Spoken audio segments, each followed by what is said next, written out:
الحمد للہ رب العالمین والصلاة والسلام علی سید الانبیاء والمرسلین وعلی آلہ واصحابہ اجمعین، اما بعد۔ سورہ تغابن کے متعلق ہمارے کئی دروسات بھی ہیں اور بہت سارے مشائخ، علماء کرام نے، مفسرین حضرات نے سورہ تغابن کی بڑے برکات لکھے ہیں، اور اس میں کوئی شک نہیں ہے کہ سورہ تغابن کا اگر آپ عامل بن جاتے ہیں، اگر سورہ تغابن کو آپ روزانہ کی ترتیب سے پڑھتے ہیں، اگر سورہ تغابن کی آپ کسی بھی مشکل اور مسئلے کے لیے اس کی تلاوت کو معمول بناتے ہیں، تو یہ ایسی مبارک صورت ہے کہ ناممکنات کو ممکن بنا دیتی ہے۔ اس کے اثرات، اس کے کرشمات، اس کے برکات، انوارات، فیوزات لا تعد ولا تحصى بے شمار ہے۔ آج کے درس میں جو بہت ہی ایک خاص عمل ہے، وہ سورہ تغابن کی مرکزی آیت کا ہے۔ آپ کو پتہ ہے سورہ یاسین شریف کا مرکزی آیت سلام قولا من رب الرحیم، سورہ فاتحہ کا ایک مرکزی آیت ایاک نعبد و ایاک نستعین، سورہ بقرہ کی مرکزی آیت آیت الکرسی۔ اسی طرح سورہ تغابن کی مرکزی آیت،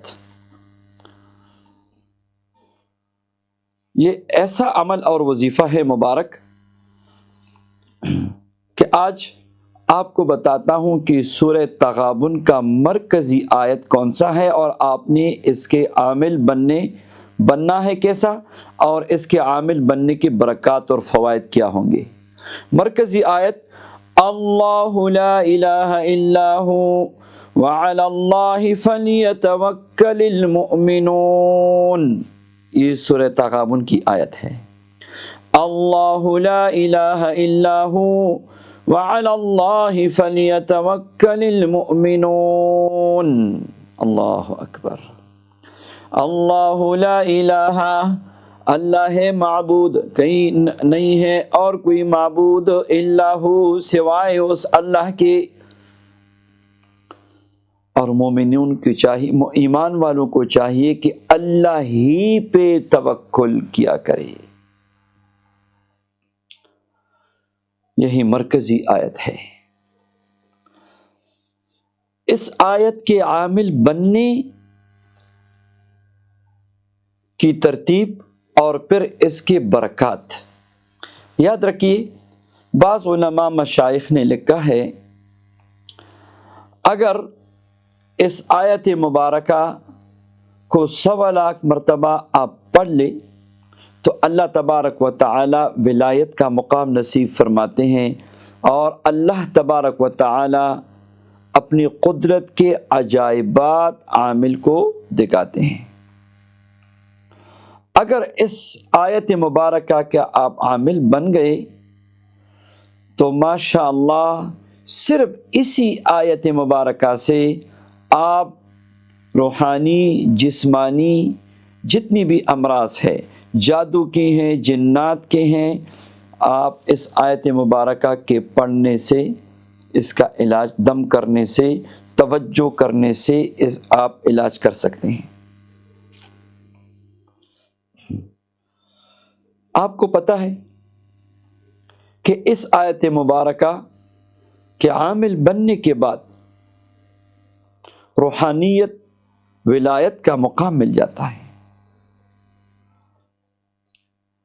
آپ اپنی زندگی کا اپنے لیے یا دوسروں کے لیے کوئی بھی مقصد حاصل کرنا چاہتے ہیں، اس آیت کے مبارک آپ کر سکتے ہیں۔ یہ سورہ تغابن کی یہ مبارک آیت جو ہے، اس کا عامل کیسے بننا ہے آپ نے، تو طریقہ آپ سمجھ لیجیے۔ سورہ تغابن کو شروع کیجیے اعوذ باللہ بسم اللہ کے ساتھ، اور جب اس آیت پہ پہنچے تو اس آیت کو 313 مرتبہ پڑھے، آگے سورہ تغابن ختم کرے۔ پھر سورہ تغابن شروع کر کے 313 مرتبہ پڑھیں، پھر سورہ تغابن شروع کر کے 313 مرتبہ پڑھیں۔ بس 3 مرتبہ آپ نے پڑھ لیا، آج کا عمل آپ کا مکمل ہو گیا۔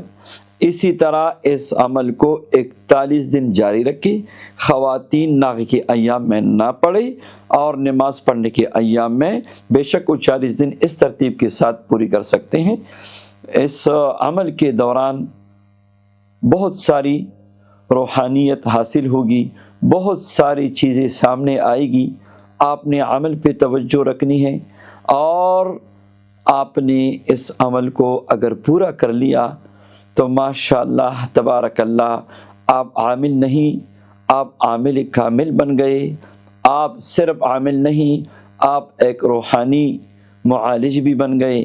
آپ صرف عامل نہیں، آپ مسیحا بن گئے۔ انشاءاللہ بہت سارے راز اور اسرار آپ پہ کھلیں گے۔ آپ اس عمل کو کر سکتے ہیں۔ اس میں حصار کرے تو بہتر ہے، نہ کرے تو لازمی بھی نہیں ہے۔ اس میں پرہیز جلالی جمالی کی بھی ضرورت نہیں ہے، وحدت زمان مکان کی بھی ضرورت نہیں ہے۔ صرف توجہ کے ساتھ اور یقین کے ساتھ آپ نے پڑھنا ہے، اور سب کو اس کی اجازت بھی دیتا ہوں۔ اور انشاءاللہ جس نے یہ عمل کیا وہ ضرور مجھ سے رابطہ کرے، ضرور مجھے اپنے کیفیات سے آگاہ کرے، تاکہ آگے بھی انشاءاللہ اس عمل کے برکات، اس کے استعمال کے طریقے بھی انشاءاللہ بتا دوں گا۔ اللہ تبارک و تعالی اپنے کلام کی برکات ہم سب کو نصیب فرمائے، آمین یا رب العالمین۔